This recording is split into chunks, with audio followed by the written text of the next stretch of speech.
Muy buenos días.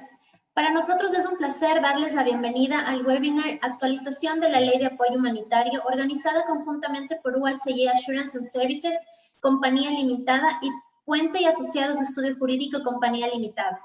Considerando los acontecimientos lamentables ocurridos actualmente, hemos decidido realizar esta conferencia para nuestros clientes y amigos, con el propósito de tratar temas coyunturales, con el fin de solventar las inquietudes que se están generando por las diferentes medidas anunciadas por los entes de control. Manejaremos esta conferencia de la siguiente manera. Todos los participantes están con sus micrófonos apagados para así evitar interrupciones. En el caso de tener preguntas, habilitaremos el chat online de preguntas y respuestas para que ustedes puedan hacer sus consultas, mismas que serán contestadas al finalizar las intervenciones. Por favor, indicar su nombre y a qué compañía pertenecen para poder identificar la inquietud y poderla ampliar en el caso de que se requiera. Daremos inicio al primer tema, que estará a cargo del ingeniero Freddy Ceballos, Managing Partner de UHY. La siguiente intervención estará a cargo del doctor Miguel Ángel Puente, quien es socio fundador y actualmente gerente general de Puente y Asociados. Nuevamente agradecemos su participación.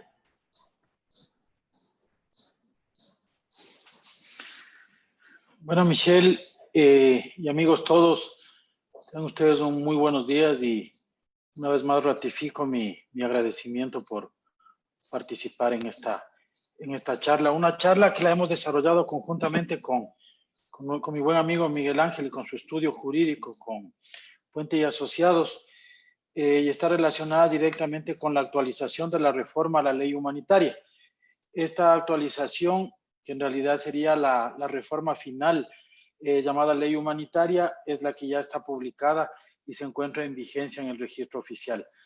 Quiero comenzar rápidamente con ciertos antecedentes. Todos estos antecedentes han sido emitidos de forma oficial por parte del gobierno nacional. Y son, a la fecha se han incrementado 150,000 ecuatorianos, lastimosamente, que han perdido su empleo. Ecuador ha perdido aproximadamente el 50% de su ingreso, y la comparación que se hacía en el antecedente de la proposición de la ley hace referencia o hace una ejemplificación a que una familia hubiese perdido el 50% de su ingreso. Tiene que continuar viviendo, por ende tiene que ajustar sus costos, sus gastos, sus desembolsos a ese porcentaje. El espacio fiscal, el hueco fiscal que mantiene, el hueco económico que mantiene el gobierno nacional, según lo ha dicho una vez más, insisto, oficialmente, es de aproximadamente 12,000 millones. De los cuales 8,000 millones han sido generados últimamente, producto de esta emergencia, producto de este COVID-19. Y 4,000 millones, como ustedes recordarán, ya veníamos arrastrando desde años anteriores, producto de ese déficit en el presupuesto general, que se basaba en un barril de petróleo de aproximadamente $50, que hoy en las mejores previsiones se espera concluir el final del año con aproximadamente $25 en promedio, sin hablar de los excesos de valores hasta negativos que hubieron en meses anteriores, ocasionados principalmente por esa falta o por esa no necesidad de consumo que ocasionó almacenamientos adicionales y por ende no necesidades de compra nuevas. Las últimas medidas también que anunció el gobierno en semanas atrás es que el recorte del gasto público, estos 12,000 millones, se pararán sustancialmente en disminución de la masa salarial del sector público, que hemos visto varias acciones que han tomado. No quiero calificarlas de válidas o lo contrario, pero se cuantifica en una disminución de cerca de 980 millones de dólares. También una disminución en la contratación y compra por parte del Estado Nacional de 400 millones en bienes y servicios recibidos y prestados. También una disminución de gastos de capital de cerca de 1.300 millones de compras, adiciones, acciones de bienes de capital hacia el Estado ecuatoriano. Y también se habla muy fuertemente de una negociación en la cual inclusive el presidente ha invitado a expertos adicionales, además de nuestro ministro de Finanzas, para que realice una renegociación de la deuda con un gran éxito el momento que se llegue a feliz término, con una disminución de intereses de aproximadamente 1.300 millones.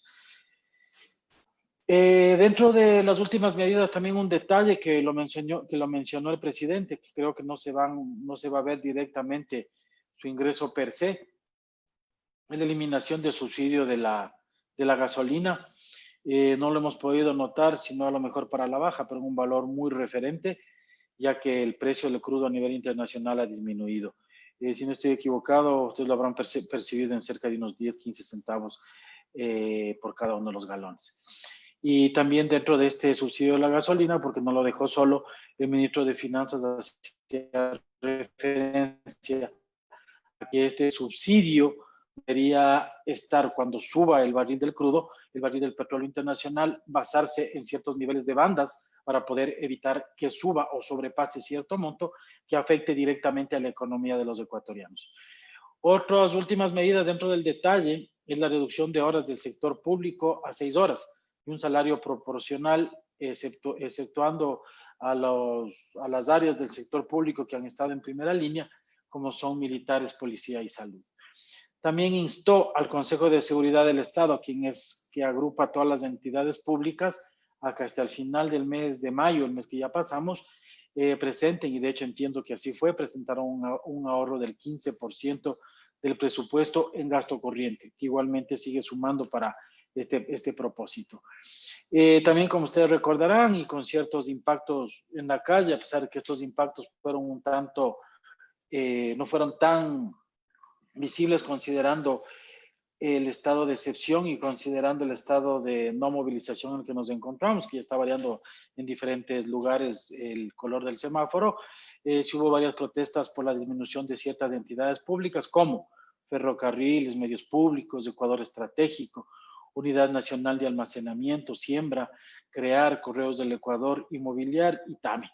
Y la última que se encuentra en liquidación, que me parece a mí que fue una a más de Correos del Ecuador, una de las entidades que más ruido ocasionó producto de esta eliminación. También dentro de otros que no los hemos podido palpar directamente en conmoción social o en movimiento de la gente que estaba ahí, es el cierre de 6 consulados, también cierre de embajadas como Malasia, Irán, Nicaragua, y una representación en la Secretaría del Parlamento Andino y en la OASI. Sí, la reflexión del gobierno en cuanto a esta eliminación o disminución de cargos también fue analizando el costo-beneficio en cuanto a nuestra representación o participación en estas embajadas y en estos consulados. Un tema que yo creo, más allá de que sea bueno, o sea suficiente, sea suficiente o no el monto, el gobierno también destinó $1.000 millones para créditos a pequeñas y medianas empresas. Lo hizo directamente a través del Banco del Pacífico, con tasas de interés hasta del 5% en periodos de pago de 36 meses con 6 meses iniciales de gracia. Lo cual, insisto, el concepto, más allá del valor, el propósito de la reactivación es bastante válido. Entiendo y seguramente muchos de ustedes reflexionarán que ha habido ciertos sectores de la economía igual ávidos de estos recursos que no han sido considerados. Esperemos, ha habido también algunos planteamientos de otras formas en las cuales se pudo haber incentivado este crecimiento de capital de trabajo hacia la economía, pero bueno, el gobierno tomó esta decisión considerando sus ingentes recursos, destinó $1.000 millones. Viéndolo en perspectiva, en una cadena de tiempo, ustedes recordarán que el 16 de abril el presidente de la República, el Ejecutivo envió, producto de estas amenazas económicas mundiales de la pandemia del COVID, relacionado con presupuesto de años anteriores y con la histórica caída del precio del petróleo, una reforma para que sea analizada vía la Asamblea Nacional, quien luego de algunos cambios del 15 de mayo devolvió esta ley para que sea nuevamente analizada o vetada y o publicada, ante lo cual el gobierno nacional incluyó 32 observaciones con veto final, si se lo puede mencionar así, y el 22 de junio, es decir, hace pocos días fue publicada y es ley de la República nuestra, en la cual está planteado lo que vamos a revisar a continuación.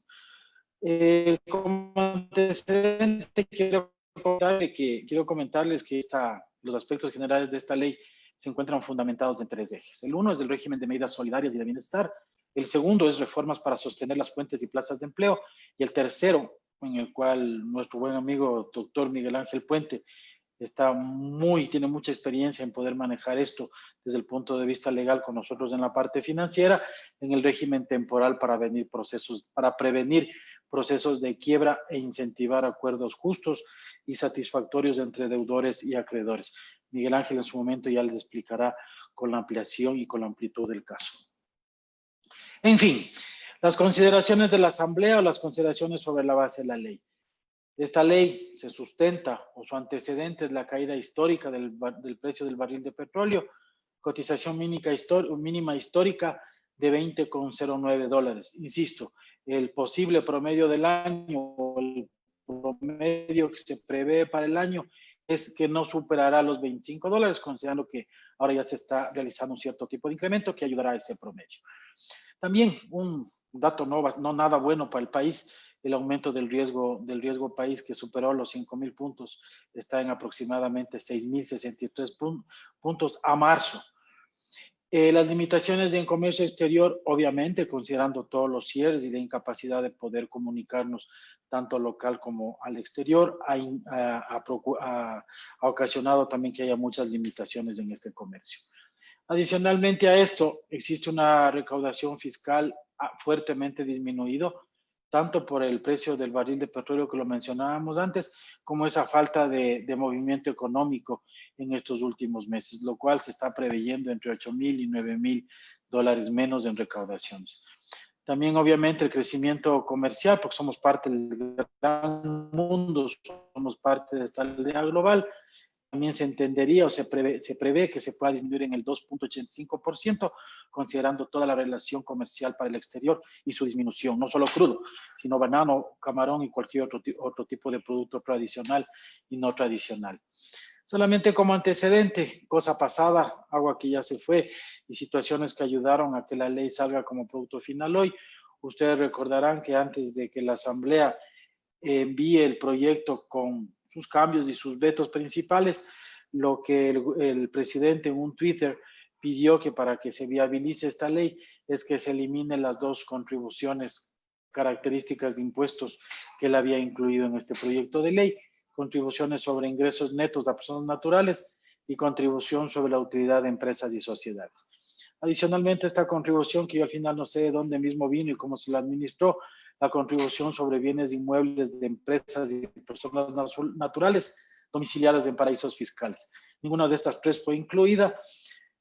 Para no generar confusión, quiero decirles, y ustedes habrán escuchado en el mensaje a la nación por los 3 años que dirigió el presidente de la República a todos nosotros, los ciudadanos, en el cual indicó que va a requerir, y entiendo que eso está probablemente por darse en estos días, va a requerir ya no a título de contribución, sino como anticipo de un impuesto a la renta, un valor que deberíamos colaborar las personas naturales sobre la base de nuestros ingresos netos, y las compañías que no han sido afectadas, digo textualmente, que no han sido afectadas por la pandemia COVID-19. Vamos a ver cuál debería ser la reflexión y el raciocinio para llegar a tener esta conceptualización de no haber sido afectados. Es un manifiesto del presidente de la República que la Constitución, en casos como los que estamos viviendo hoy, se lo permite. Que se lo permita o no se lo permite, listo, si se lo permite, vamos a ver qué peso político y social puede realmente llegar a tener y cómo va a calar esta medida dentro de las billeteras y cajas tan deterioradas de personas naturales y de sociedades. Toda la ley orgánica de apoyo humanitario aplica tanto para el sector público como para el sector privado, ya sea esto en personas naturales, sociedades y empresas que se encuentran domiciliadas o realizan su actividad en todo el territorio nacional. Vamos a entrar a los puntos generales, dentro de los cuales quiero comenzar mencionando en orden de la ley, la parte relacionada con las pensiones educativas. Esto no cambió sobre la base del veto. Básicamente hace referencia a que está prohibido la alteración y continua normalidad de todo lo relacionado a educación, ya sea esto en todas las entidades del Sistema Nacional de Educación y de Educación Superior, es decir, de las universidades, mientras dure este plazo de la emergencia, que fue prorrogado o alargado hasta el 15 de agosto. El gobierno nacional, en casos excepcionales, lo he subrayado, podría cubrir parte de las pensiones, lo cual uno tiene que ser muy pragmático en el tema y simplemente ver a la caja fiscal. Y yo creo que estos casos excepcionales son eso, muy excepcionales. Ojalá suceda, yo lo veo muy excepcional considerando el nivel de liquidez que mantenemos ahora. Sí, lo que sí incita a lo que llama el gobierno nacional es a que exista un acuerdo nacional entre la parte privada y privada, en este caso, de los dueños de las entidades educativas privadas para que puedan llegar a un acuerdo. Sí, para que haga un acuerdo de ajuste de pensiones y cierto tipo de diferimiento de la realización del pago. También les pide a todas las entidades educativas que emitan reglamentos y facilidades para que se regule con mucha fuerza el tema de la educación virtual y que inclusive todas las entidades que están bajo el control de CENESID cambien su oferta académica a modalidad virtual, parcial o total. Eso quiere decir que vamos a tener en el tiempo, lo cual no debe llamarnos la atención, ya que eso sucede mucho en otro tipo de países, con otro tipo de sociedades de comunicaciones, como las que tenemos ahora nosotros y las estamos experimentando este momento, con mucho éxito, por cierto, en que existan ingenieros, no sé si doctores necesariamente, pero ingenieros y otro tipo de carreras técnicas que han sido graduadas en modalidad virtual total. Eso es por la parte de educación. Por la parte de pensiones educativas, que sí cambió, hay nuevas propuestas, y lo voy a leer casi textualmente. Hace referencia a las instituciones educativas y de la educación superior, otorgarán rebajas de hasta el 25% a sus estudiantes, de acuerdo a la manifestación que tenga el grupo familiar, demostrando la pérdida o rebaja de los ingresos que han tenido, para sobre eso pedir esta disminución de pago de pensiones. Incita legalmente también a que no se corte el servicio de educación por estos conceptos, básicamente durante este periodo de emergencia. También hace referencia a que en el caso de que no haya pago de hasta 6 meses de las cuotas de las pensiones, y si es que no se ha llegado a un acuerdo entre las partes, el gobierno brindará las facilidades para que el estudiante, de acuerdo a su realidad económica, sea considerado con un cupo preferencial dentro del sistema de educación pública. Es decir, una noticia fuerte, por si una familia lastimosamente, espero que no sea así, no pueda continuar pagando su educación privada, el gobierno le ofrece un cupo en su educación pública. Nuevamente, de manera opcional, hace referencia a que el gobierno podrá entregar ayudas monetarias o no monetarias de algún nivel de compensación para poder cubrir con las pensiones de los segmentos de la población más vulnerable. Nuevamente, yo, sin ser pesimista, por el contrario, soy lo contrario por obligación y por necesidad. No sé si el gobierno tenga todo el flujo para poder manejar estas ayudas adicionales. Arriendos no cambió, no hubo veto parcial ni total por parte del gobierno nacional, ya que así lo planteó originalmente durante el periodo de excepción que concluye el 15 de agosto, que les comentaba hace un momento, que fue ampliado, y 2 meses adicionales. No es permitido realizar desalojos arrendatarios, excepto algo que lo pone aquí que habría que revisar en detalle cuál es el concepto. Casos de peligro de destrucción o ruina, de que el bien se vaya a caer o afecte la conservación de la vida humana.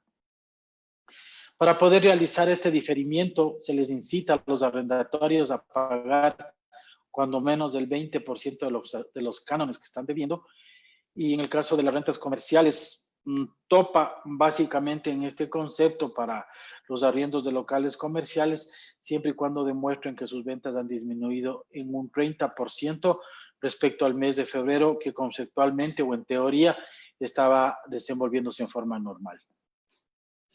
También algo que es muy importante, no solamente en el tema de arriendos, incita, llama, procura que existan convenios, siempre convenios entre las partes, en este caso entre arrendador y arrendatario, con un plan de pagos. Y a este lo sacramenta, si podemos utilizar este término desde un punto de vista legal, llamándolo o titulándolo como un título ejecutivo. Es decir, un acuerdo firmado entre las partes es un documento de alto performance legal, basado y llamado como un título ejecutivo, de completa legal validez, y un acuerdo completo entre las partes ayudará a que este sustento se mantenga en el tiempo. Aquí también hay un tema relacionado con el grupo de atención prioritaria, y hace referencia sustancial a que si es que tanto el arrendador como el arrendatario tienen o son parte de este sector de atención prioritaria, no aplicará la suspensión temporal de cánones. Es decir, le dice que si es que el dueño está en este grupo de atención prioritaria, se respete el arriendo original. Habrá que revisar cuál es la negociación y a qué es lo que se puede llegar.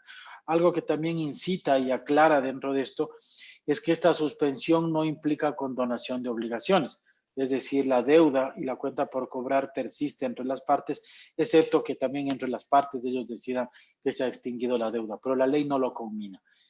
Vamos a hablar también de las medidas solidarias de los servicios básicos.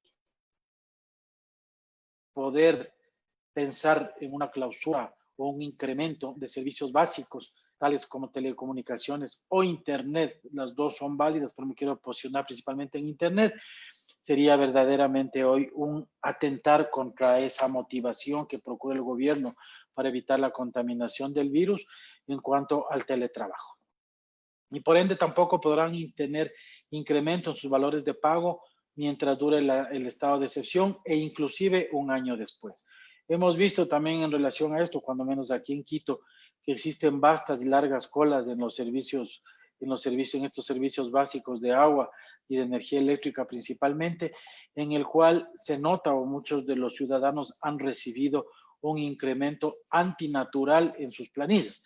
Veía de 20 a 150, a 200 a 300 dólares, los cuales escuchamos la vez anterior a la presidenta en la parte de energía eléctrica, que inclusive tomó ciertas decisiones para realizar cambios fuertes dentro de la estructura de administración de la energía a nivel nacional. Sí, dentro de esta línea tampoco el Estado también ha planteado en los servicios básicos que él administra, y digo que hay otros básicos como el Internet que no administra, ha conminado a que no haya incrementos y que tampoco podrán haber recortes de servicios durante este estado de excepción. En 30 días, después de la vigencia de esta ley, las empresas iniciarán el cobro de los valores pendientes. Básicamente lo que harán es el valor pendiente lo dividirán para 12 pagos sin recargo alguno, sin multas, sin intereses.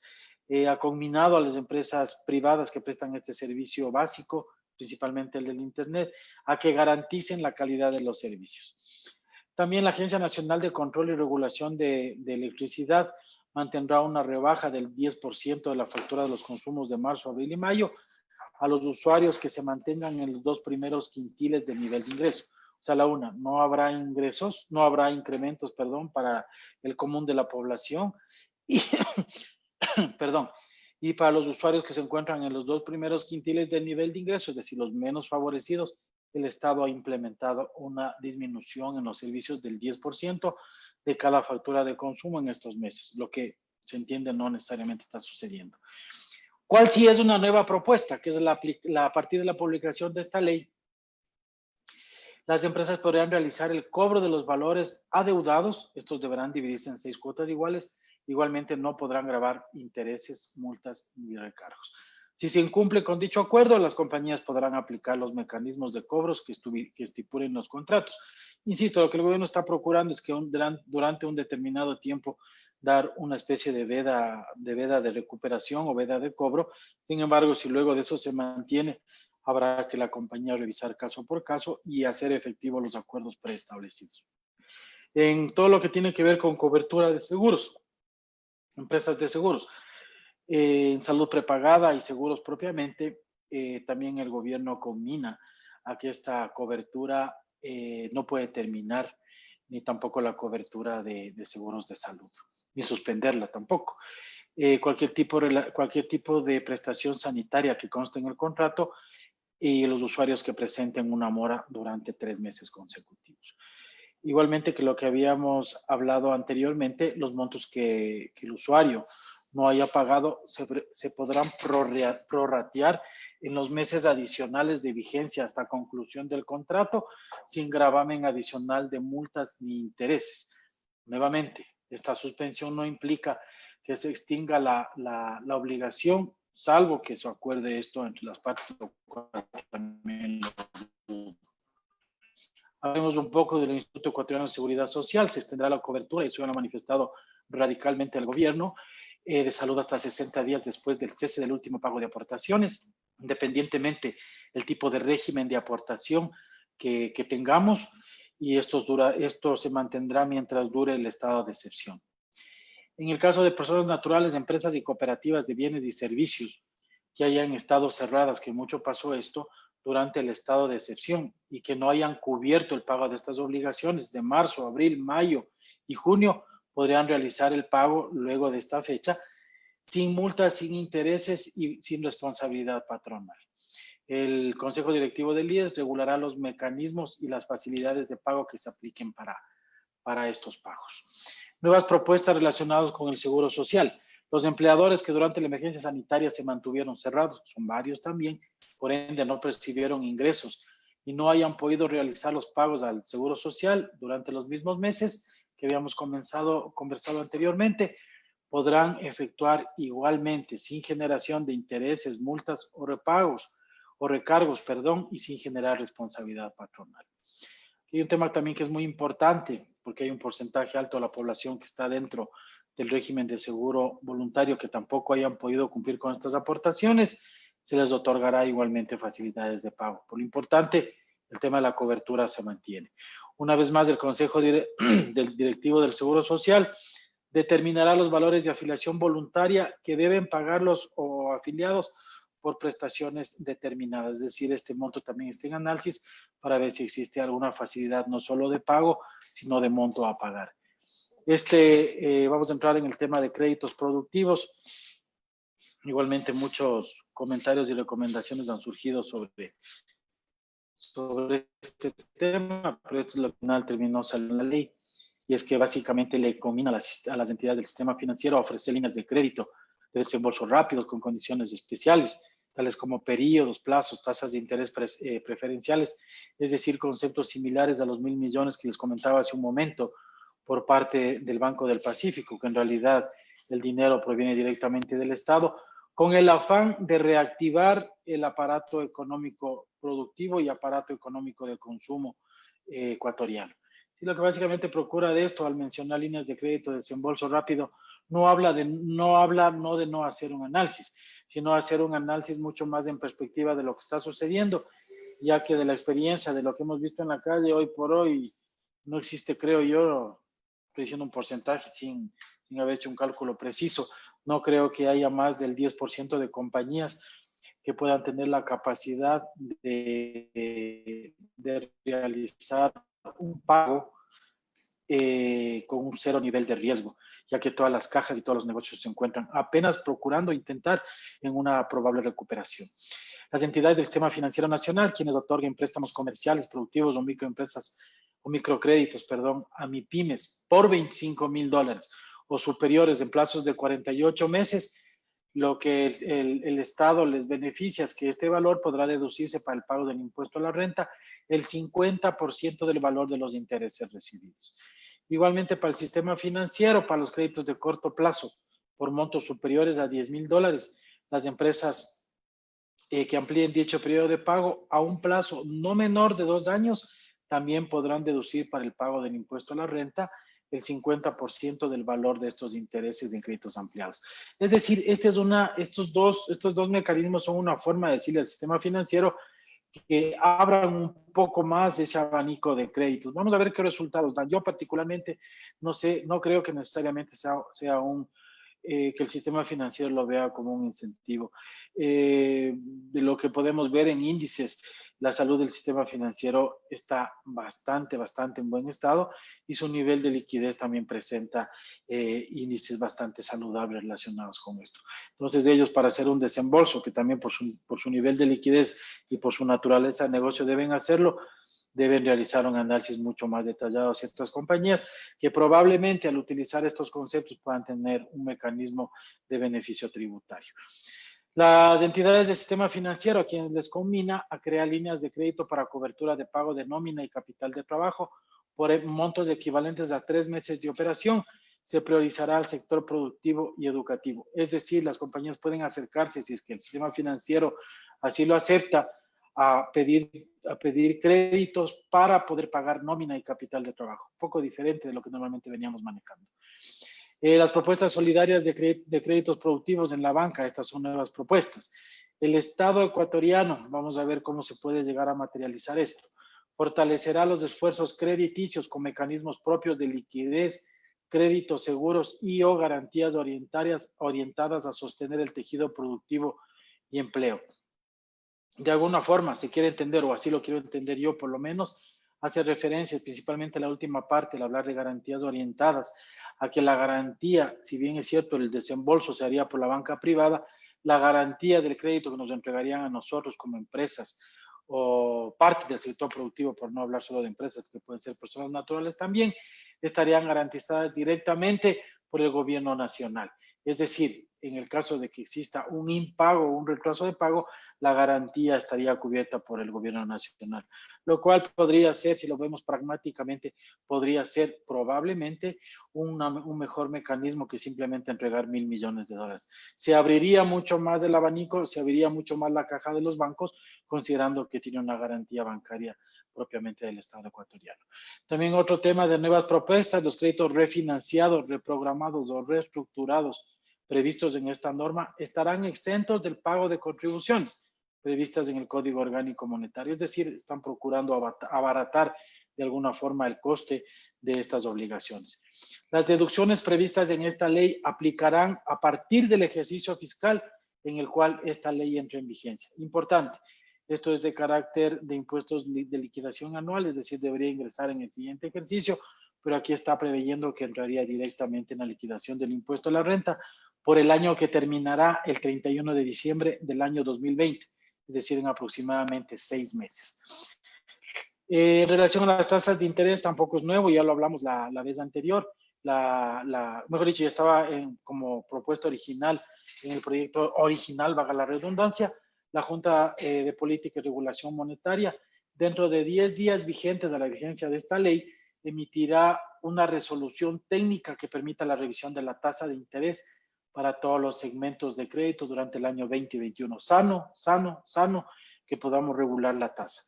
Pero la regulación de la tasa normalmente se basa en 3 componentes: costo del dinero, costo interno y el margen. Claro, esos 3 debería fijarlo de alguna forma o regularlos de alguna forma la Junta de la Política. Esperemos y vamos a ver qué nivel de resultados podríamos llegar a obtener, que podrían ser muy válidos. Dentro de las obligaciones bancarias también insta a una reprogramación de obligaciones, lo cual ya pasó, recordarán ustedes, como una de las primeras reacciones que tuvo la banca. La banca procuró hacer se juntó a esta reprogramación de forma, yo diría casi unilateral, o si no es unilateral, por una manifestación original del gobierno, la banca con el propósito también de evitar un daño a esa salud financiera que comentábamos hace un momento, ya se acercó, pidió o recibió llamadas y acuerdos con el público en general para poder hacer esta reprogramación. El problema de esto es que dentro de la ley sale una nueva reprogramación en la cual habrá de volver a sentarse. Y ahí yo no sé la banca, porque la Asociación de Bancos estaba pidiendo un análisis más detallado de esto, porque sería vía la ley volver a sentarse a analizar una reprogramación de algo que ya estuvo reprogramado.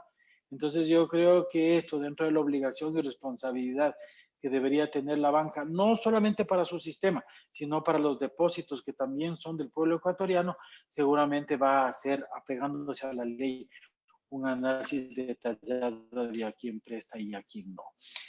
En la parte relacionada con medidas solidarias de seguros, nuevamente el tema viene, pero ahora como una parte de prohibición. Ya hace referencia a que las aseguradoras de medicina prepagada no podrán cancelar o dar por terminado las pólizas de seguro ni contratos de medicina prepagada, si es que el titular tenga contratos de retraso de pagos hasta por 60 días adicionales a los que establezca los contratos respectivos. Hay algunos contratos que pueden tener cierto periodo de demora, lo que habría que hacer es sumar 60 días adicionales a esos montos. Y la forma de ponerse al día en esos pagos para mantener la cobertura, que insisto es obligatoria, los montos no pagados se prorratearán por acuerdo entre las partes sin que estos generen intereses y multas. Matriculación vehicular, igualmente ya hemos escuchado, si bien es cierto, es algo que depende del gobierno nacional, pero también del gobierno local. queda suspendido el cobro de multas de intereses de todos los procesos de matriculación y revisión técnica mientras dure el estado de excepción. Aquí hay algo que estaba mencionado en la ley, que cuando se den las condiciones adecuadas para el restablecimiento del servicio de la ANT, en coordinación con el SDI, emitirán las disposiciones para retomar los procesos normales. En el tema de matriculación vehicular, debo mencionar, cuando menos acá en la capital, que está suspendido, entiendo, hasta el siguiente año, cualquier proceso físico de contacto en cuanto a la revisión o matriculación de vehículos. Entiendo que para el tema de autos nuevos el proceso es similar, debe salir matriculado de la casa, pero la revisión y el proceso nuevamente de contacto está prohibido hasta el siguiente, está interrumpido hasta el siguiente año. Consumo popular, una propuesta nueva, mejor dicho, reformada más que nueva, es que mediante decreto ejecutivo se definirá una política de fijación de precios para los artículos del grupo de consumo de alimentos y bebidas de la canasta familiar.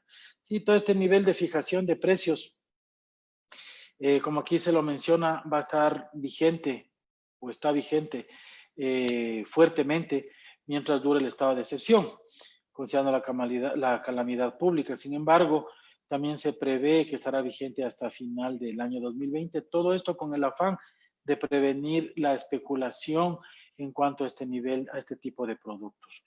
Esto es lo que yo les puedo comentar en esta primera parte.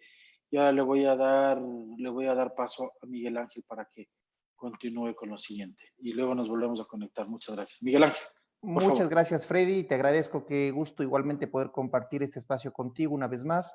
Gracias igualmente a todos los asistentes que nos acompañan hoy en este webinar. Hemos tenido una excelente asistencia de las distintas personas que nos acompañan, así que muchísimas gracias. Bueno, vamos a continuar con la presentación y vamos a entrar en las medidas de orden laboral, como Freddy comentaba al principio. Esta ley tiene básicamente tres partes. La primera ha sido abordada de manera detallada por parte de Freddy. Me voy a concentrar en las dos siguientes, que son las medidas laborales y las medidas para evitar la quiebra de las empresas.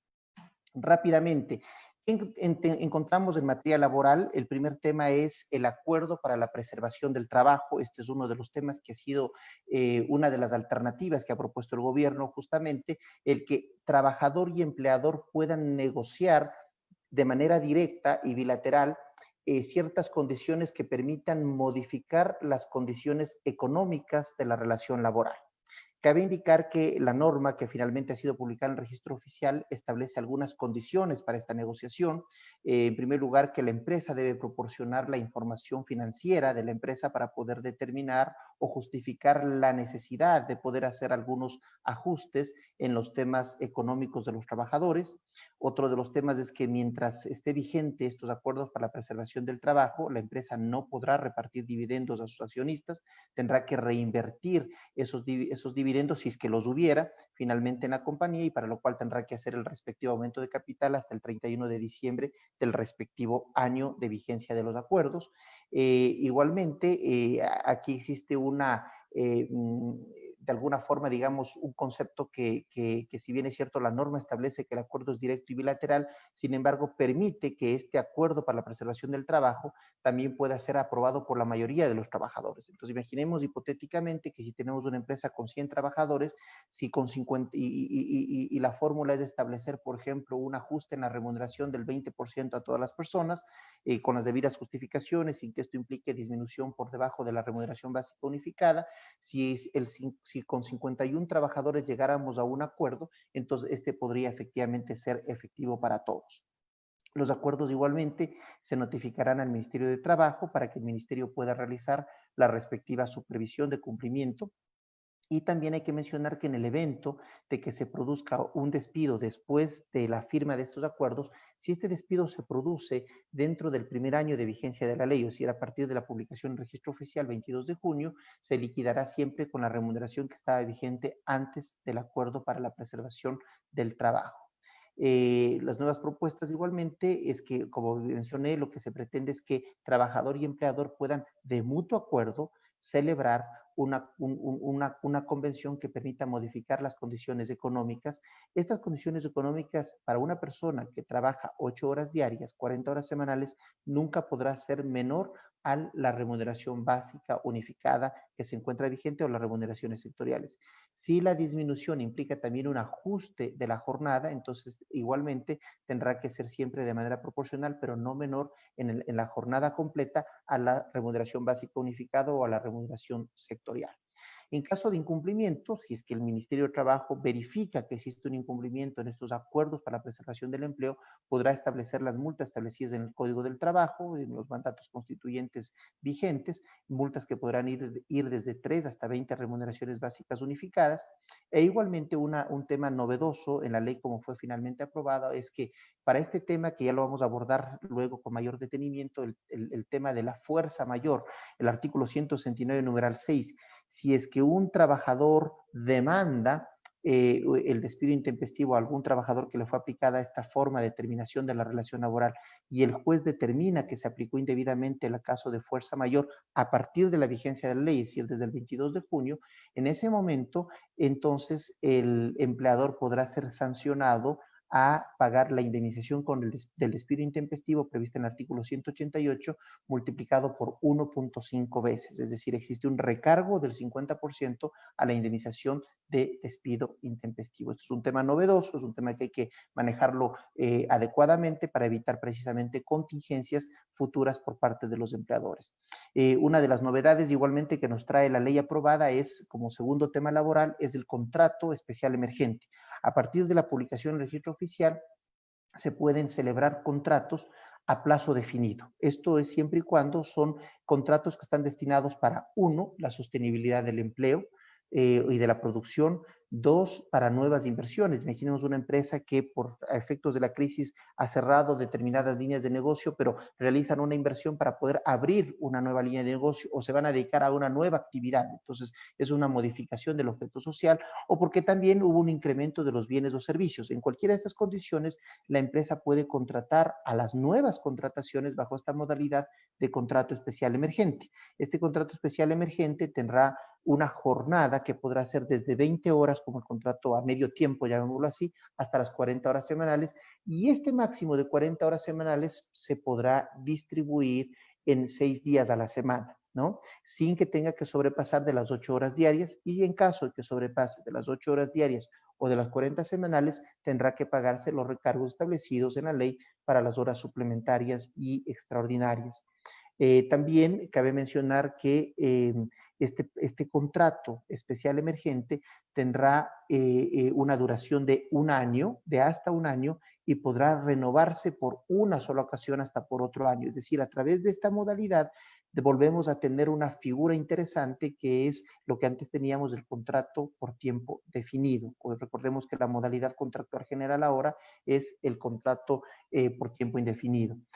También cabe mencionar que en el evento de que este contrato por tiempo definido se termine antes del plazo, tendrá derecho el trabajador al pago del desahucio respectivo. Si no ha cumplido el año, esperamos que a través del reglamento se regule, como ya existen en otros casos, igualmente el pago de la proporcionalidad del desahucio, pero no hay lugar al pago de indemnización por despido intempestivo. Tercer tema laboral interesante es la reducción emergente de la jornada de trabajo. Ustedes recordarán que al inicio de la pandemia, conforme el Acuerdo Ministerial 077 y el artículo 47.1 del Código del Trabajo, se permitía la reducción de la jornada hasta un límite de 6 horas y por lo tanto la reducción de la remuneración en forma proporcional.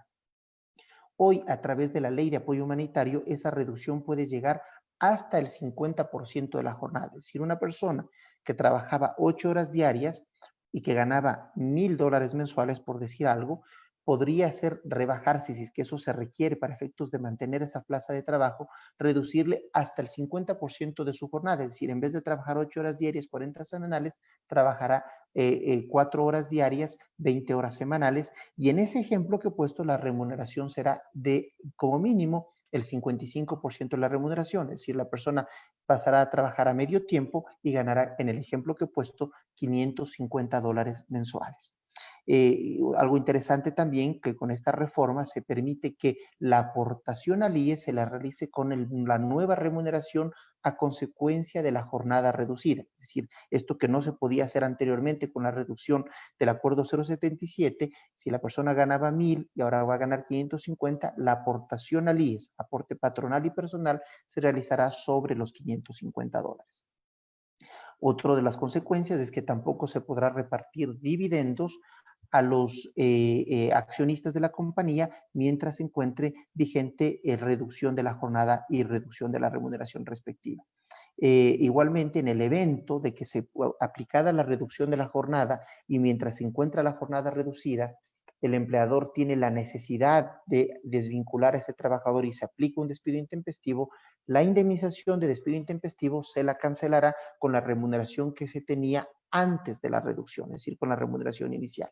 ¿Por qué tiempo puede hacerse esta reducción? Esta reducción puede hacerse por un año y podría renovarse por una sola vez por el mismo periodo. Es decir, podríamos tener una jornada reducida por un año a partir de la vigencia de la ley y podría renovarse hasta por un año adicional. Esto naturalmente representa un instrumento adecuado y de ninguna manera considero yo para precarizar las relaciones laborales, sino para, vista las necesidades que está viviendo el país y la economía mundial, pueda efectivamente de alguna manera mejorar el tema respecto a la contratación con el principal objetivo. Todas estas medidas tienen un objetivo: evitar que haya mayor desempleo. Es decir, en vez de tener yo que despedir a la mitad de los trabajadores, posiblemente puedo mantener al total de los trabajadores posiblemente a una jornada reducida.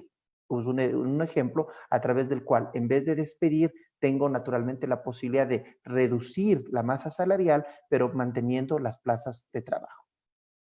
Otro tema respecto a las vacaciones, no hay mayor novedad. Igual durante los 2 siguientes años de la promulgación de la ley, el empleador podrá asignar los periodos de vacaciones a los trabajadores y podrá compensar esas vacaciones que se considerarán como devengadas con los tiempos que no han sido trabajados durante la pandemia del COVID. Otro tema interesante es el teletrabajo, que ya tiene una disposición normativa de carácter legal, de carácter de ley. Anteriormente el teletrabajo estaba regulado solamente por acuerdos ministeriales del Ministerio de Trabajo. Y un tema novedoso es que se establece el tema del derecho a la desconexión. ¿Qué es esto? El derecho a la desconexión es un derecho que tienen los trabajadores para poder estar desconectados sin recibir órdenes, instrucciones, trabajos o requerimientos del empleador, por lo menos durante 12 horas consecutivas dentro de las 24 horas. Entonces, digámoslo hipotéticamente, una persona desde las 8 de la noche tiene derecho a mantener su desconexión hasta las 8 de la mañana de manera interrumpida, que si recibe un mail o cosas por el estilo, no estará obligado a leerlo ni a responderlo con este derecho a la desconexión. Igualmente, como antes ya lo habíamos visto, en el teletrabajo el empleador tiene la obligación de proporcionar los medios tecnológicos para el desempeño del trabajo. El tema de la fuerza mayor, uno de los temas laborales más controvertidos y de mayor tal vez significación en el tema de la ley de apoyo humanitario. De hecho, el Comité Empresarial Ecuatoriano ha anunciado ya que va a demandar la inconstitucionalidad de esta norma interpretativa ante la Corte Constitucional. Cabe mencionar que la forma como finalmente se expidió esta norma interpretativa que cabe mencionar que de acuerdo a nuestra legislación, esta es una norma de excepción, las normas interpretativas, porque estas sí tienen un carácter retroactivo. En este sentido, ¿cómo quedó el tema de la aplicación de la fuerza mayor? Procede la aplicación de la fuerza mayor y caso fortuito, artículo 169, numeral 6, para terminar las relaciones laborales única y exclusivamente cuando se produzca el cese total y definitivo de las actividades del empleador. Esto, si bien es cierto, tal vez, y quiero entender que la intención de los asambleístas fue evitar que se aplique de manera indiscriminada esta forma de terminación de la relación laboral, creo que no se puede legislar por excepción. Es decir, quienes aplicaron de manera indebida, inadecuada, esta forma de terminación de la relación laboral son una excepción, no es la regla general. Y cuando uno legisla, tiene que legislar para la regla general, no para la excepción. Lo que cabría o lo que debió haberse hecho es dotar al Ministerio de Trabajo de instrumentos adecuados para que pueda ejercer un control adecuado para aquellos casos de abuso de esta norma del 169, numeral 6, pero en cambio la Asamblea, tratando de evitar esos abusos, lo que está es posiblemente prefiriendo un camino que no es el adecuado, que es empresas que aplicaron dentro de la legalidad el artículo 169, numeral 6, a una parte de sus trabajadores, porque, por ejemplo, cerraron determinados locales. Imaginemos hipotéticamente una empresa tenía 10 locales comerciales y en cada local comercial tenía 10 trabajadores y de los 10 locales comerciales cerró 4 locales comerciales y por lo tanto aplicó la fuerza mayor a los trabajadores de sus locales comerciales, por lo tanto la nómina que antes tenía de 100 trabajadores quedó ahora en 60, porque cerró 4 locales de 10 trabajadores cada uno. ¿Con qué propósito hizo esto? Obviamente cerró locales, los menos productivos, los más costosos, lo que un empresario suele hacer para poder efectivamente ver cómo mantengo los otros 6 locales, cómo mantengo las otras 60 plazas de trabajo. En este caso, con esta interpretación, lo que le está diciendo básicamente esta norma, señor, si usted quiere mantener esa aplicación de la fuerza mayor, lo que le conviene es más bien cerrar los otros 6 locales y por lo tanto no preservar las otras 60 plazas de trabajo, porque si se produce el cese total y definitivo, podrá aplicar a los 100 trabajadores esta medida. Entonces yo creo que es una medida inadecuada la forma como fue planteado el tema de la fuerza mayor. Esto respecto a los temas laborales, no quiero entrar rápidamente y de manera muy general para no cansarles y más bien estar atentos a las inquietudes que se puedan generar respecto a la tercera parte de la ley, que es la prevención de la quiebra. Yo suelo decir que el escenario de quiebra es el peor de los escenarios. Si una empresa quiebra, yo digo pierden todos. Pierden los trabajadores su fuente de trabajo, pierden los acreedores su fuente de repago, pierde el accionista su inversión, y el mismo Estado pierde un contribuyente. Entonces, el peor de los escenarios siempre va a ser la quiebra. Pero la gravedad de la actual crisis, que ya Freddy nos detalló con gran amplitud y detalle, es tan grave que efectivamente es muy probable que varias empresas estén en una situación de una eventual quiebra. Antes de esta conferencia estuve en un par de conferencias y en esas 2 conferencias estábamos analizando precisamente si era viable o no continuar la operación o no era viable continuar la operación. Entonces, este es un escenario real, es un escenario, para comentarles simplemente como antecedente, en Ecuador existe una ley de concurso preventivo del año 97 que no ha sido muy utilizada, pero la mayor cantidad de procesos concursales con esa ley que tiene algunos reparos, la mayor cantidad de concursos preventivos se dieron en el año 99 en el país, que obviamente coincide con la crisis del sistema financiero que todos recordamos. La magnitud de esta crisis lamentablemente es mayor que la del sistema financiero del 99 y por lo tanto en Ecuador, como lo han hecho en la mayoría de países, Colombia no es la excepción. Colombia expidió una ley especial 560 que reforma la ley 1116 que trata del concurso de reestructuración, del concurso preventivo, para facilitar los procesos concursales. Entonces, justamente la ley de apoyo humanitario destina un capítulo especial para esto, para prevenir la quiebra a través de el concurso preventivo excepcional. Y ante esto existen 2 figuras que nos da la ley de apoyo humanitario. Una es el acuerdo preconcursal y la otra es el concurso preventivo excepcional.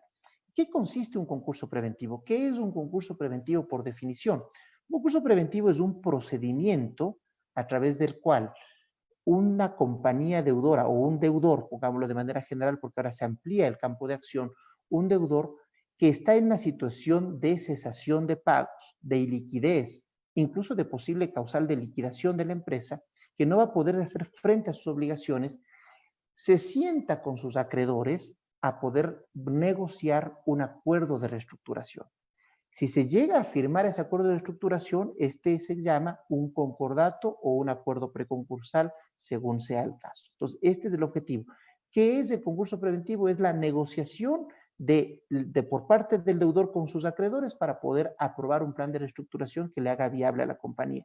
En Estados Unidos existen unos casos similares, existe el famoso Chapter 11 o capítulo 11 de la ley de quiebras, al cual se han sometido en esta crisis varias empresas que conocemos, ¿no?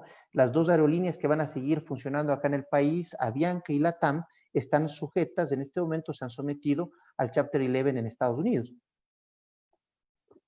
¿Para qué? Para poder efectivamente negociar con sus acreedores un plan de reestructuración. Entonces, volviendo al contenido de la ley de apoyo humanitario, el acuerdo preconcursal establece que quienes pueden someterse a un acuerdo preconcursal. Les reitero, hay 2 alternativas, acuerdo preconcursal y concurso preventivo excepcional. ¿Quiénes pueden acceder a esto? Todo tipo de sociedades. Sociedades anónimas, limitadas, sociedades civiles y mercantiles, sociedades de hecho, fideicomisos, patrimonios autónomos, incluso clubes deportivos. Alguna ocasión tenía la consulta de un club deportivo muy conocido acá que tenía severos problemas de liquidez y quería ver una opción, y la opción que estaban viendo es un concurso preventivo. En ese entonces, porque no estaba vigente esta ley, no se pudo efectivamente acoger, pero en este caso ya podría un club deportivo inclusive, que van a estar igualmente afectados por la crisis, someterse a acuerdos preconcursales o procesos concursales. Personas naturales también, no solo compañías, sino también personas naturales que realicen algún tipo de actividad comercial, mercantil, cultural, recreacional, cualquier tipo de actividad podrá someterse precisamente a un concurso preventivo. ¿Cuáles son los requisitos? Rápidamente, para poder acceder a un acuerdo preconcursal el deudor deberá presentar una declaración juramentada con el detalle de sus obligaciones, con la relación de las partes relacionadas, los créditos vinculados o créditos relacionados que le han dado los accionistas o empresas subsidiarias, el detalle de todos sus acreedores y de toda la deuda, y cuál es el plan de reestructuración. Todo esto lo someterá a una declaración juramentada para, con esa declaración juramentada, solicitar a un centro de mediación que se convoque a los acreedores a una mediación. Esto se negocia, en este caso, el acuerdo preconcursal es un acuerdo directo entre el deudor y los acreedores a través de la facilitación de un mediador. Y una vez que se presenta el plan de reestructuración, se discute, es decir, yo puedo decirles a mis acreedores, miren, yo en condiciones normales podía pagar el pasivo que tengo con usted, señor banco, en 36 meses conforme estaba contratado, el crédito, pero bajo las condiciones actuales en que mi flujo de efectivo se ha disminuido al 50%, entonces es imposible que le pueda pagar en los 3 años que habíamos contratado el crédito. Por lo tanto, necesito, ¿qué? Opciones. ¿Cuáles pueden ser las opciones? Capitalización de parte de los créditos por parte de los acreedores, es decir, que se conviertan en accionistas de la compañía, ¿no? Obviamente hay restricciones para algunos grupos de acreedores como los del sistema financiero. 2, puede ser que requiera que me den un periodo de gracia, es decir, de aquí durante 6 meses no voy a poder pagarles nada porque el flujo, aquí están las cifras, aquí está mi reporte de ventas, no existe la liquidez suficiente. 3, puede ser ampliar los créditos de corto plazo de 2 años, vamos a ampliarlos a 4, a 6 años, a 7 años, a 10 años, a lo que efectivamente el flujo, el plan de reestructuración permitan precisamente para el cumplimiento de sus obligaciones. Y si es que yo presento la información adecuada, ahí es donde podemos, y de hecho hacemos equipo con mi gran amigo Freddy y con UHY, donde podemos asesorarles en la parte financiera, porque los procesos concursales tienen un componente legal muy importante, pero también tienen un componente financiero muy importante, que es tener la información fiable financiera de la compañía que revele la real situación, y tener los escenarios del plan de reestructuración que permita precisamente convencer, porque de eso se trata, convencer a los acreedores de que puedan efectivamente apoyar este plan de reestructuración. Y si convencemos, en este caso, a través del acuerdo preconcursal de la Ley de Apoyo Humanitario, por lo menos al 51% de los acreedores, y firmamos y llegamos a firmar este acuerdo preconcursal, este plan de reestructuración es obligatorio para todos los acreedores. Es decir, esto es lo que la doctrina concursal llama la obligación forzosa de los acreedores que no apoyan el acuerdo de reestructuración. Es decir, con el 51% del voto favorable de los acreedores, obligo al otro 49%, al 100% de los acreedores a someterse al plan de reestructuración. Yo tuve la oportunidad de participar hace varios años atrás, en un concurso preventivo, tal vez uno de los pocos concursos preventivos, conforme a la ley de concurso preventivo que está vigente desde el 97. En esa ley, como lo veremos rápidamente, tiene una mayoría para que se pueda aprobar el acuerdo concursal del 75%, mucho más difícil que el 51% que establece el acuerdo preconcursal. Y aún así fue un trabajo complejo. Para solamente mencionar algo anecdótico, teníamos en ese entonces, en ese proceso concursal, un pasivo de 10 veces el monto del activo, algo obviamente una quiebra técnica completa. Y ante eso, la única forma del plan de reestructuración que nos permitía cumplir esto era capitalizar por lo menos la 1/3 parte del pasivo. Y logramos capitalizar casi 10 millones de dólares. Hubieron acreedores que se dieron cuenta que igual, si la empresa quebraba, ellos iban, posiblemente algunos de ellos les iba a arrastrar porque iban a quedar impagos gran parte de esas acreencias y por lo tanto, pues decidieron apoyar. Se capitalizaron como 10 millones de dólares y el resto se hizo un plan de reestructuración a 7 años plazo y fue tan exitoso ese acuerdo concursal que se terminó de pagar a los acreedores en el año número 6. Y eso es una compañía hoy completamente rehabilitada, una de las más grandes empresas del sector comercial, de un sector en particular, obviamente después de esta situación tan compleja que hoy queda realmente como anécdota y tuve el gusto de participar directamente en el patrocinio de ese proceso. Entonces, necesitamos convencer al 51% de las acreencias para poder efectivamente aprobar el acuerdo. Y se va a designar también un supervisor. ¿Qué pasa si no llegamos a ese 51%? ¿Qué pasa si los acreedores no aceptan el plan de reestructuración, creen que no es viable? Entonces, la compañía, el deudor, tiene la opción de ir a un concurso preventivo excepcional. Es decir, esto también está establecido en la ley de apoyo humanitario, es decir, tengo que ir ante un juez, ¿no? Si no me aceptaron por lo menos el 51% de mis acreedores, voy ante un juez, el domicilio del deudor, presento el acta de imposibilidad de acuerdo del centro de mediación, presento una declaración juramentada, cumplo determinados requisitos.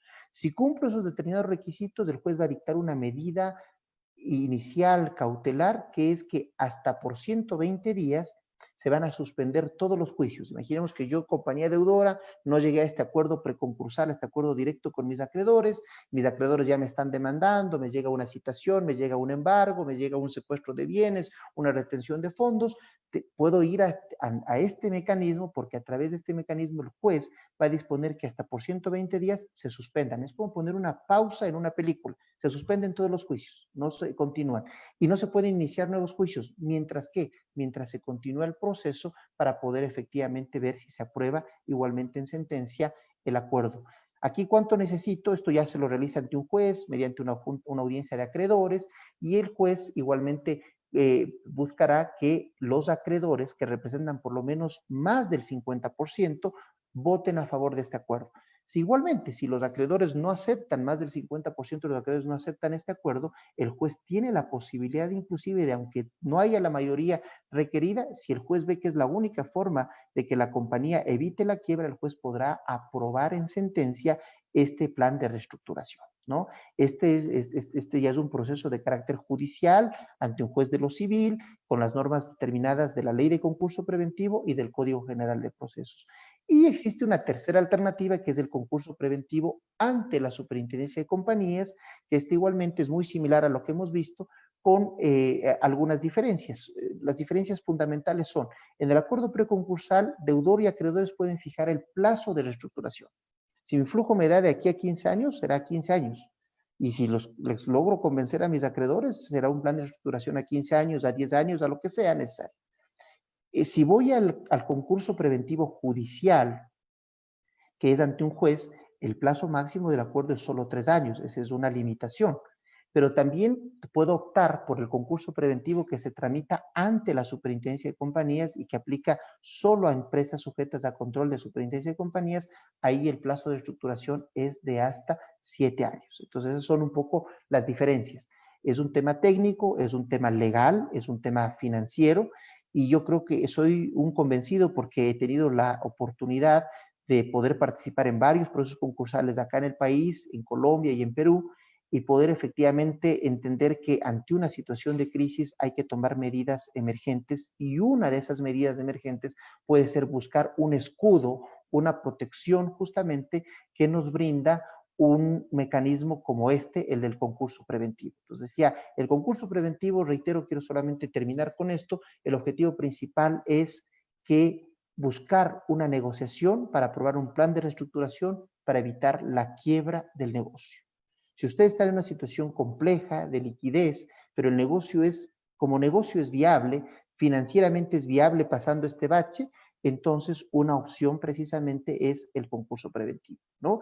Entonces no quiero cansarles más y más bien quisiera invitarle una vez más a Freddy para que nos comente. Entre UHY y Puente y Asociados hemos desarrollado unas herramientas que creemos que son importantes dentro de esta situación de crisis y queremos hablar de esto muy rápidamente antes de entrar justamente a atender las inquietudes que ustedes tengan. Así que, Freddy, por favor. Bueno, sí, Miguel Ángel, muchas gracias una vez más. Muy claro la exposición y yendo un poco en broma o en serio. Si es que les quedó alguna duda de todo lo que hemos hablado, queremos decirle que ese fue el propósito para que nos llamen y poder ampliarles el requerimiento. Pero no, no es así. Nosotros dentro de todo lo que estaba conversando, tanto Miguel Ángel como yo queríamos decirles, hemos identificado algunas cosas y de hecho con algunos de los clientes, con algunos de los amigos que inclusive se encuentran dentro de este grupo de asistentes, ya hemos experimentado algo de esta actividad que les vamos a comentar. Nosotros hemos llamado a esta campaña Transformamos tus costos fijos en variables y otros nombres relacionados con esto son zapatero a tus zapatos.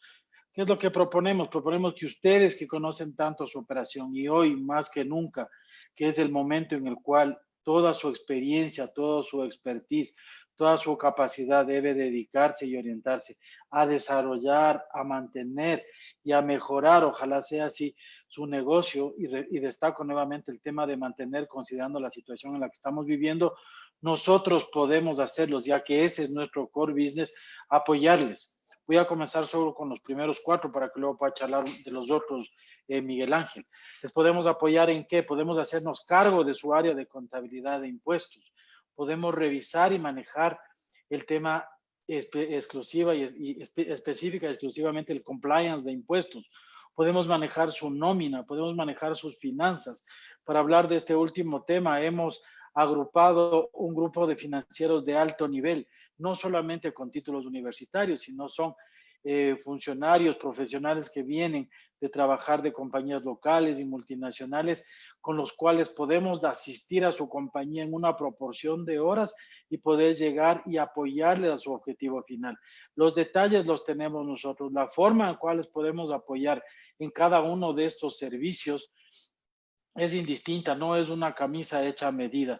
En el tema de contabilidad, por ejemplo, podemos utilizar su gente, nosotros poner nuestro contador, ustedes pueden tener su contador, nosotros la parte operativa, nosotros podemos poner el financiero y ustedes su contador y todo el team ejecutivo de la asistencia operativa para la contabilidad.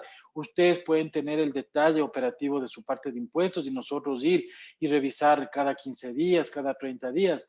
En la parte de nómina, podemos igualmente tener nosotros el gerente de nómina, podemos utilizar su software, podemos utilizar el nuestro. Es decir, y en resumen, nosotros estamos en la disponibilidad y en la capacidad de poder atender en todos y en cada uno de estos servicios de la mejor manera, generando valores agregados relacionados principalmente con la obtención de resultados. Les invitamos nuevamente de la forma más amable a que por favor lo evalúen, lo consideren.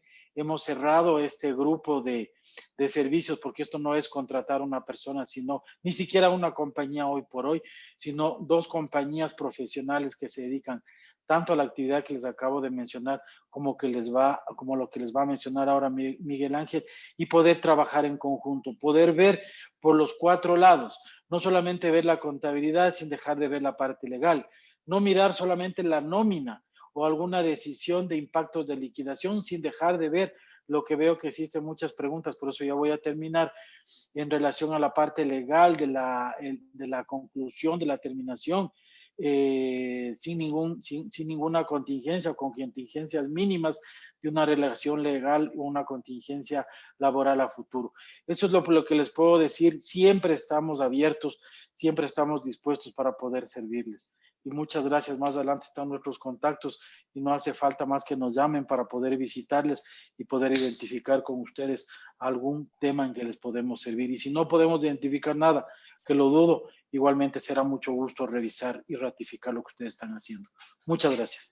Gracias, Freddy. Yo solamente un minuto adicional para mencionarles igual otros 4 productos, que es uno, la optimización laboral en estos momentos. Uno de los temas más importantes es cómo manejar el control de la nómina respecto a los costos, ¿no? Cómo poder efectivamente, de acuerdo a la legislación vigente, adaptar nuestro sistema de remuneraciones, tomar las medidas que hemos hablado hoy muy rápidamente, como el tema de la reducción de la jornada, el tema del contrato emergente, el tema de los acuerdos para la preservación del empleo. Es muy importante ver cómo manejamos el tema de costos, justamente el asunto laboral. Y para eso estamos prestos para poder igualmente apoyarles como despacho.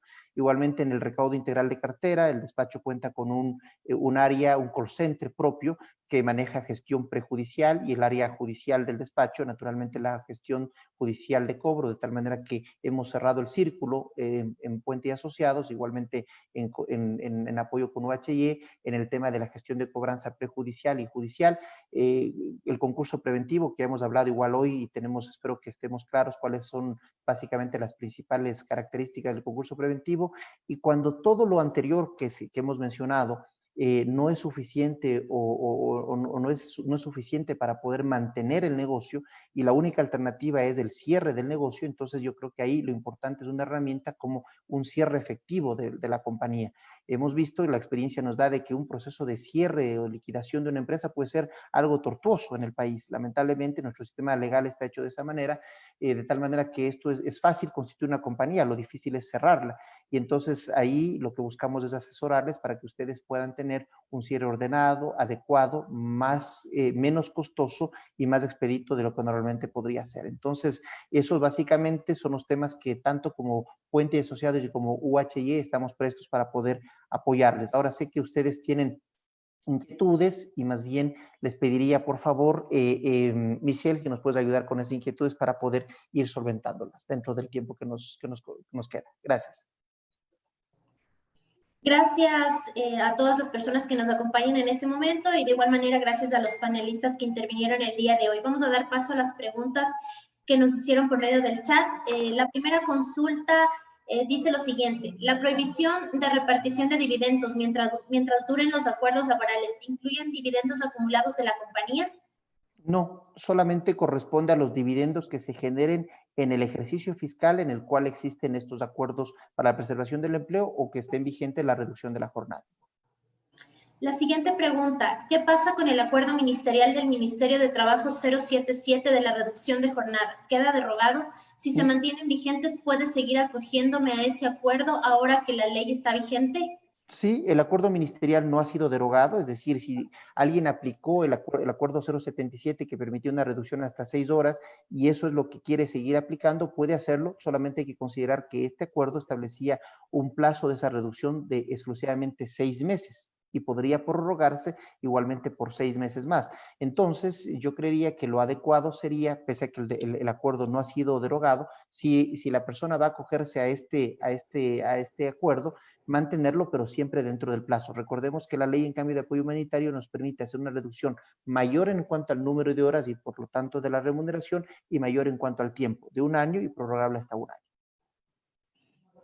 La siguiente pregunta: antes se decía que si hay utilidades en el año se debía devolver el 25% a los trabajadores. ¿Eso ya no se incluyó en la ley?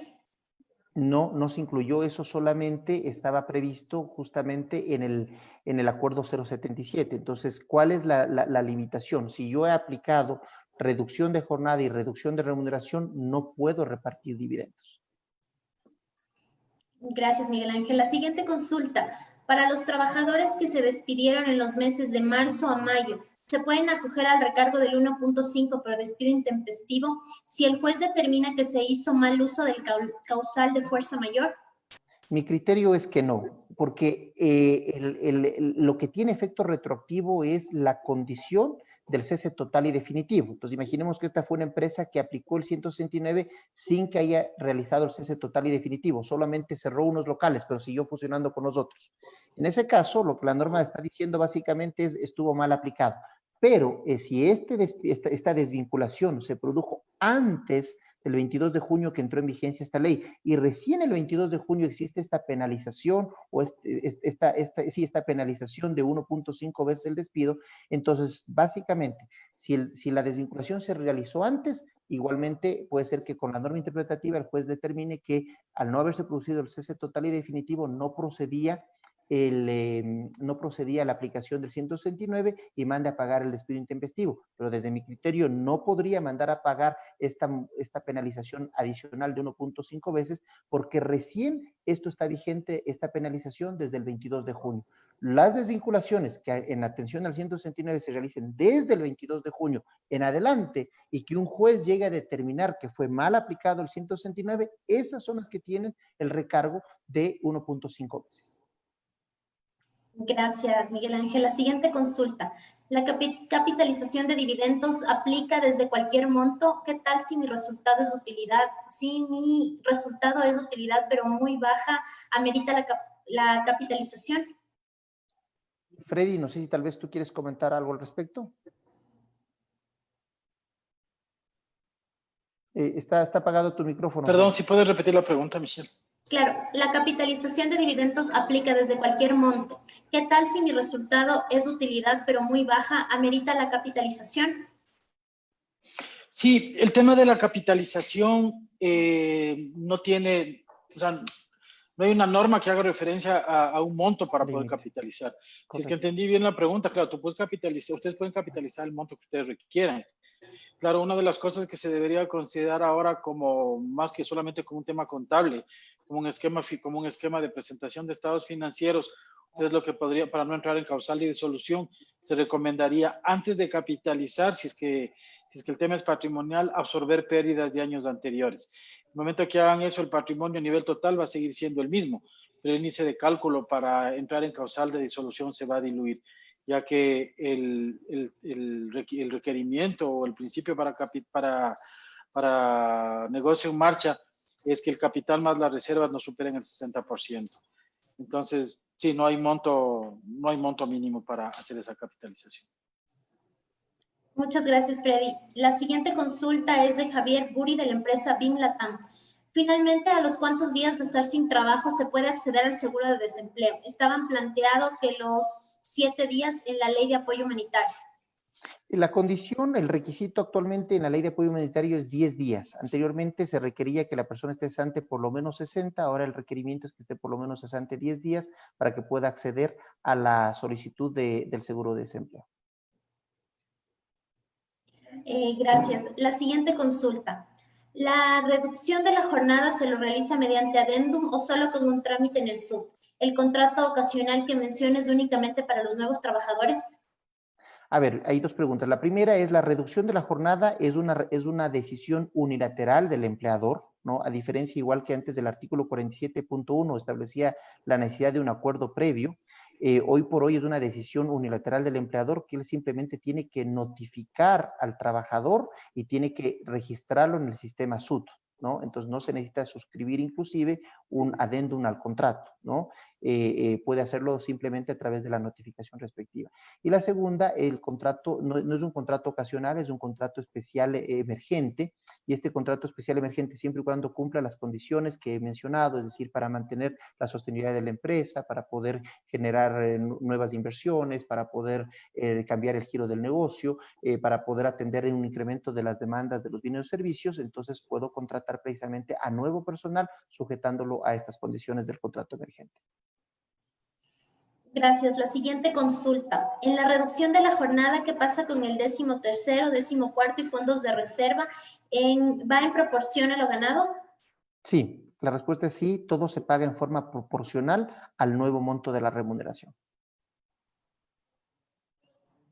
Para esta reducción, ¿hay que registrar en el Ministerio del Trabajo y en el IES? Sí, hay que registrarlo en el SUT y hay que notificar la novedad en el IES. Como les menciono, ahora ya el IES se pagará la aportación sobre la nueva remuneración reducida. Entiendo que todavía no está, el IES en este momento estará haciendo los ajustes necesarios en su plataforma, y yo entiendo que en los próximos días ya se podrá notificar directamente este tema de reducción de jornada, de reducción de remuneración, para que pueda efectivamente calcularse sobre la aportación de 30 días, pero con una nueva remuneración, lo cual en este momento no se lo puede hacer, pero el IES tiene que efectivamente cumplir esta disposición porque el aporte tendrá que ser con la remuneración reducida.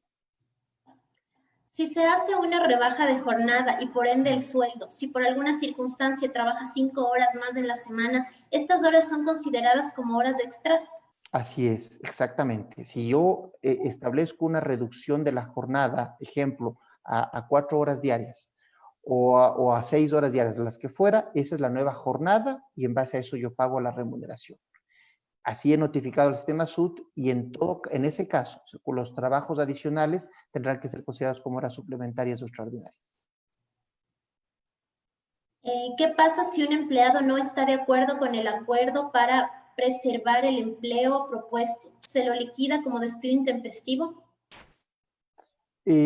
Bueno, el acuerdo, como su nombre lo indica, es justamente una convención de voluntades entre trabajador y empleador. Entonces, para eso se requiere, no podemos forzarle a nadie. O sea, si imaginemos que la única forma para hacer viable o mantener las fuentes de trabajo es que existe una reducción general del, me invento, el 30% en las remuneraciones, trabajando las 8 horas diarias. Imaginemos que se fuera.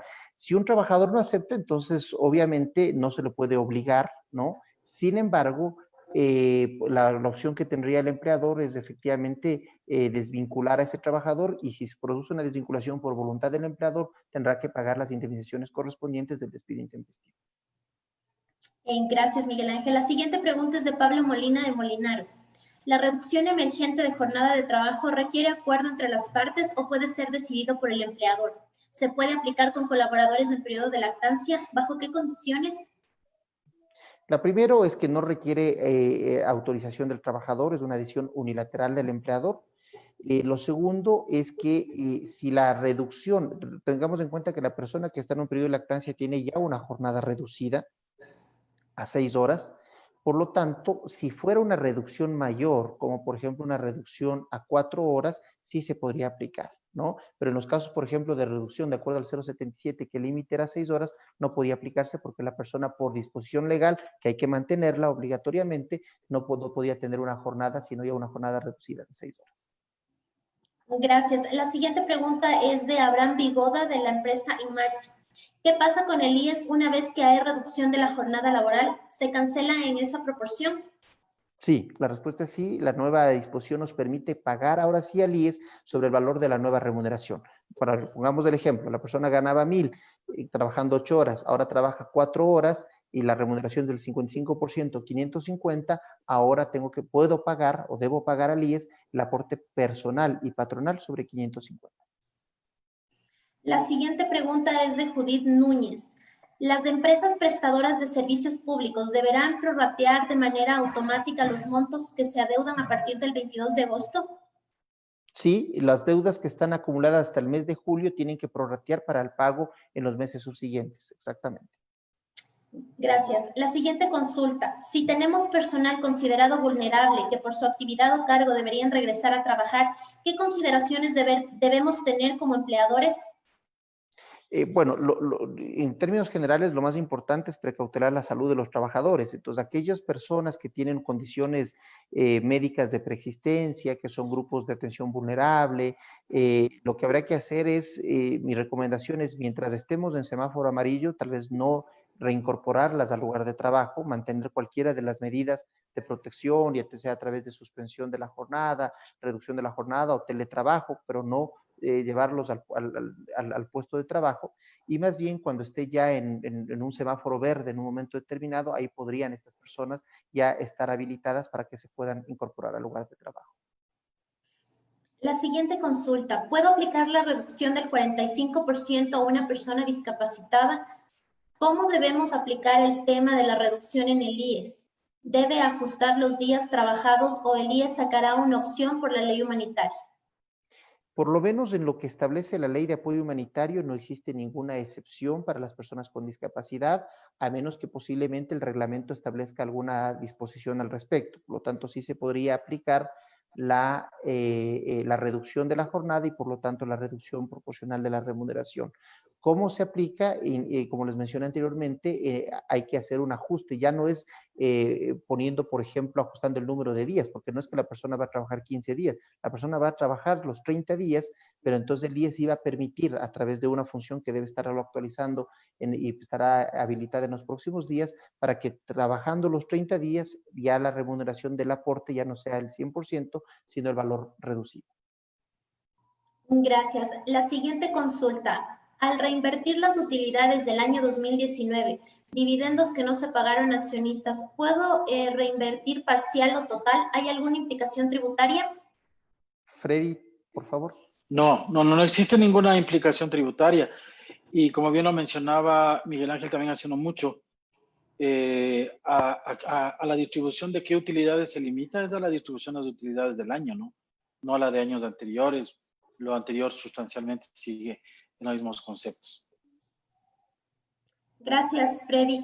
Bueno, por cuestiones de tiempo no vamos a poder alcanzar a leer y responder todas sus consultas, por lo que estamos compartiendo en la pantalla nuestros teléfonos de contacto para que ustedes puedan enviarnos sus preguntas y por la misma vía nosotros les vamos a responder.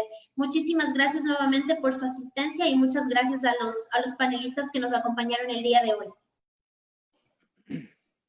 Igual quiero agradecerles una vez más a todos por habernos acompañado. Gracias por el interés mostrado en esta conferencia. Reitero, ahí están nuestros datos de contacto, tanto de UHY como de Puente y Asociados, y estamos prestos para atender todas las inquietudes que ustedes tengan. Estamos a sus órdenes y reitero, estamos viviendo épocas complejas, muy difíciles, pero estoy convencido de que con mucha fe, con mucho trabajo y con el acompañamiento profesional de un equipo especializado, en este caso como el de UHY y Puente y Asociados, vamos a poder salir adelante. Muchas gracias. Freddy.